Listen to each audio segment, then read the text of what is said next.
Bien, nous sommes à Marseille en compagnie de Stéphanie Faubarc qui travaille pour Eurocircle. Alors, Eurocircle, qu'est-ce que c'est?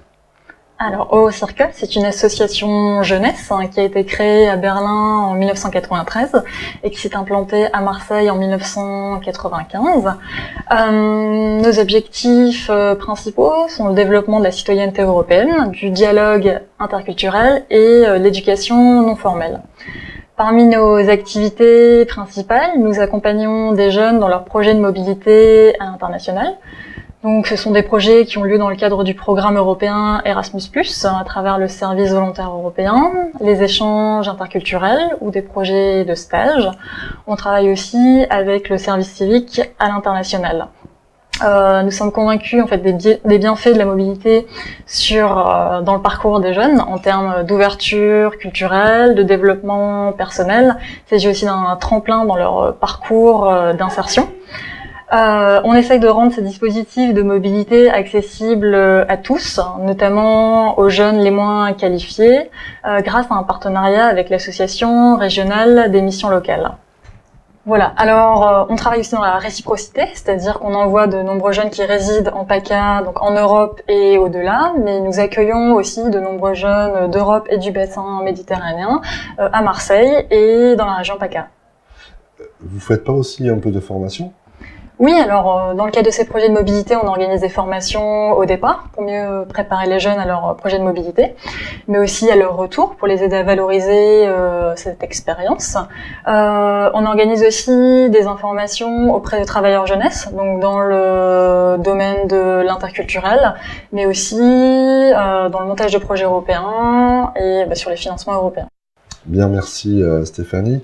Je crois savoir aussi que vous avez candidaté pour l'appel à projet de la Commission européenne sur les centres Europe Direct qui se passait en mois de décembre 2017. Vous avez été retenu. Quelle a été votre motivation pour candidater? Oui, en effet, Eurocircle a intégré le réseau des CED en janvier dernier. Il faut savoir qu'Eurocircle mène déjà beaucoup d'actions qui sont en lien en fait avec ce que fait déjà le réseau des CIED. Nous menons des actions de sensibilisation à l'Union européenne, à la citoyenneté européenne, lors d'événements jeunesse, dans des écoles, dans des bureaux information jeunesse, etc. Nous faisons de l'aide au montage de projets européens. Donc nous accompagnons des structures lorsqu'elles souhaitent monter un projet européen, plutôt dans le domaine donc de la citoyenneté, de la culture, de l'éducation.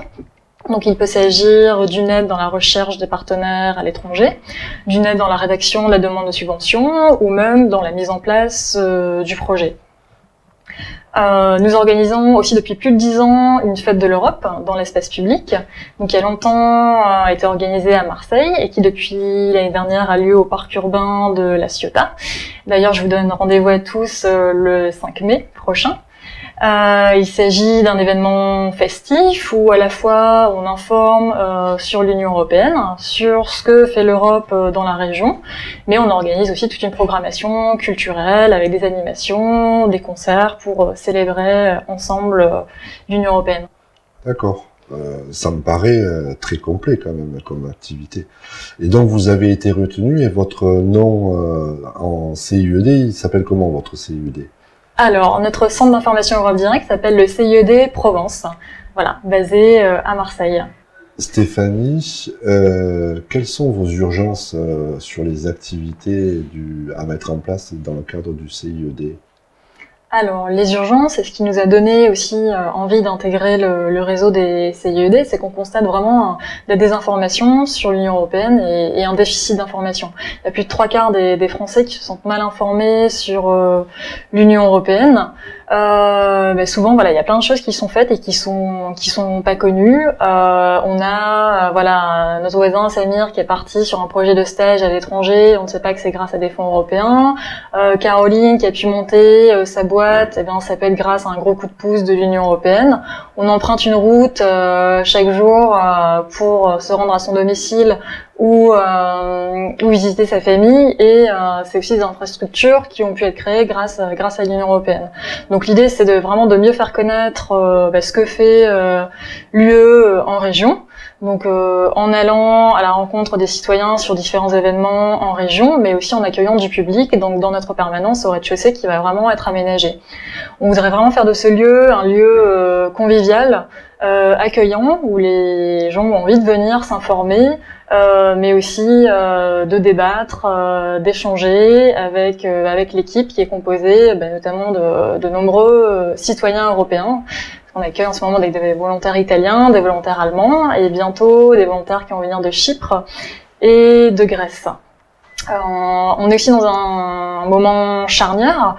On voit que le projet européen est fragile, on l'a vu avec le Brexit. L'année prochaine, il va y avoir les élections européennes. On sait que les dernières en 2014 ont été assez catastrophiques, avec un taux d'abstention très fort de 57%, un parti europhobe qui arrive en tête du scrutin avec plus de 25% des voix et un taux de 33% en région PACA. Donc on aimerait essayer de faire un peu bouger les choses à notre échelle, de rappeler comment fonctionne le Parlement européen, son importance, et inciter les citoyens à se saisir de leurs droits et aller voter. On parle beaucoup de Bruxelles, en fait, du déficit démocratique, mais on voudrait rappeler aux citoyens qu'ils peuvent agir et contribuer à ce projet européen pour le rendre peut-être plus démocratique justement, plus juste, plus solidaire. On veut vraiment travailler là-dessus. Eh bien Stéphanie, que de grands défis devant vous, hein. Ça, vous avez beaucoup de travail. Je pense aussi que vous avez beaucoup de volonté à faire. Vous allez investir de nouveaux locaux. Donc ça aussi, c'est une autre façon de se faire voir et de communiquer. Je vous souhaite quand même la bienvenue au sein du réseau Europe Direct. Et puis je pense qu'on ne manquera pas, évidemment, de travailler en partenariat sur l'ensemble de la région PACA avec nos collègues de Nîmes, puisqu'ils interviennent aussi un petit peu sur le Vaucluse, et que tous ensemble, on pourra essayer de promouvoir l'image de l'Europe. Merci Stéphanie du temps que vous nous avez accordé. Merci à vous.